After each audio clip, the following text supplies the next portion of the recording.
এই যে দেখেন আমাদের বুড়িটা কিরকম দুষ্টুমি করতেছে আর এভাবে লুকোচুরি খেলা তার একটা পছন্দের খেলা। আগের একটা ভিডিওতে আপনাদের সাথে শেয়ার করেছিলাম।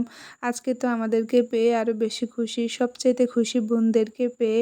এই যে দেখেন চলে আসে বোনদের সাথে নিচে খেলার জন্য, আর বোনরা যা যা করতেছিল সেগুলো দেখে চেষ্টা করতেছিল করার জন্য। এভাবে ওয়াকারে করে হেঁটে হেঁটে বোনদের কাছে যাচ্ছিল, ওদেরকে ধরতেছিল।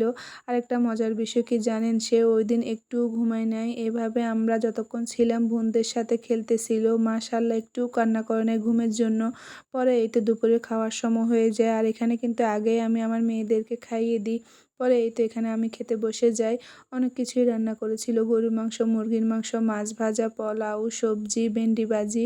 মাশাআল্লাহ খাবারগুলো কিন্তু অনেক মজা হয়েছিল।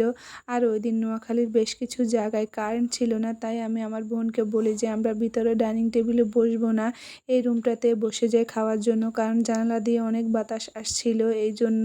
পরে এই তো খাওয়া দাওয়া শেষ করে আমার মেয়েরা আমরা সবাই কিন্তু ওদের ঘরের পেছনের সাইডটাতে একটু হাঁটি। এখানে কিন্তু অনেক ধরনের গাছ ছিল, ফুল ফল গাছ, সবজি গাছ, আর বাতাসও হয়েছিল, তাই আমরা অনেকক্ষণ এখানে থাকি। আর একটু পরে আমরা বাড়িতে আসার জন্য বলতেছিলাম। পরে আমার বোনের শাশুড়ি বলতেছে যে আমরা থেকে যাওয়ার জন্য, কিন্তু ওনাকে অনেক বলি। এদিকে আমার বড় মেয়ে তো ঢেউয়াগুলো ধরে দেখতেছিল। পরে আমিও কিছু ঢেউয়া ধরে দেখি যে আধা পাকা ছিল ঢেউয়াগুলো। পরে আমি একটা ঢেউয়া ছিঁড়ে নিই আধা পাকা অবস্থায়, আর এটা দেখে আমার বোনের জামাই আমাদেরকে অনেকগুলো ঢেউয়ে ছিঁড়ে দেয়। এরপরে এই তো বিকেল হয়ে যায় আর আমাদেরকে নাস্তা দিয়ে দেয়, দই, বিস্কিট, চানাচুর অনেক কিছুই দেয়। কিন্তু এখানেও আমার আন্টি বলতেছে যে আমরা থেকে যাওয়ার জন্য।